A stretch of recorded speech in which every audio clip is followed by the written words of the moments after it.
Hello, DF crew! Exclamation point. With Digital Foundry launching a new retro podcast. Well done, John! Exclamation point. I was curious, what does Digital Foundry consider as quote unquote retro these days? November 2025 marks the 20th anniversary of the Xbox 360. It also means the 360 is actually older this month than the original Xbox was when Series XS released, 19 years. With systems like the Wii, also turning 20 next year, is the meaning of retro shifting for you all?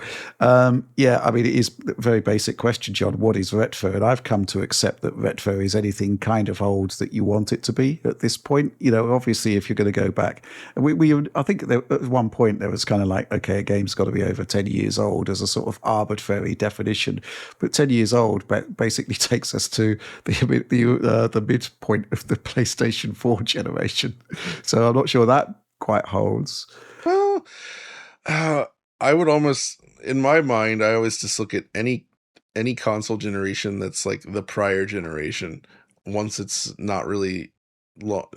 So it's like the combination of the 10-year mark plus like it has to be like last generation.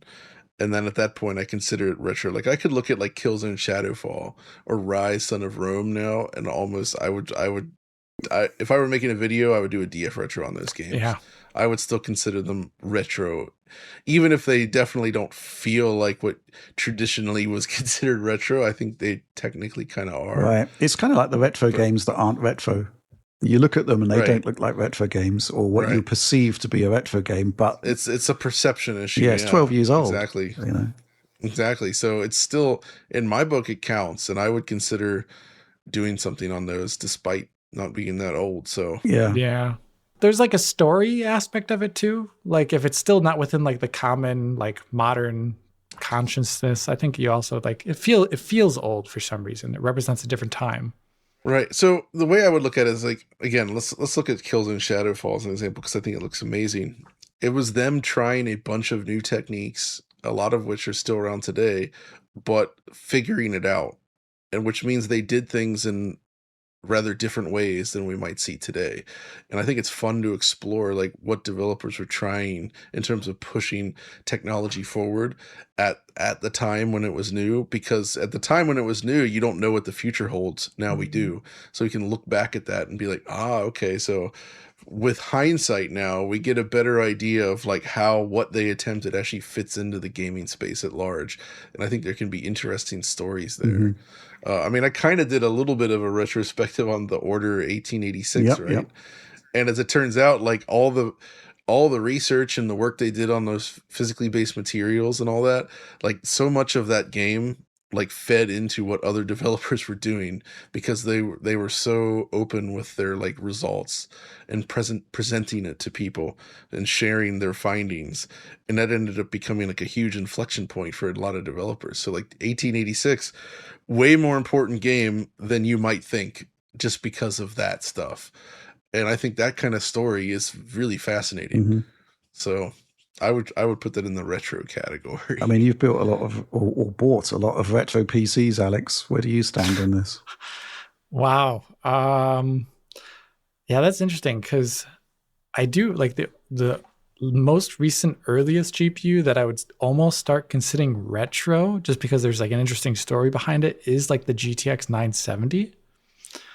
Even though it's funny because like one of John's earliest videos was 4K on a budget, which I'm pretty sure used the GTX 970. It's a 970, baby. Yep. Yeah. So that's a little bit creepy, but I do think that it has to represent like a different time from what we currently have now for nostalgia to exist for it, because if it just feels like a continuity of today in some way, mainly just with like slightly different, like how many pixels it can push, it's not so interesting.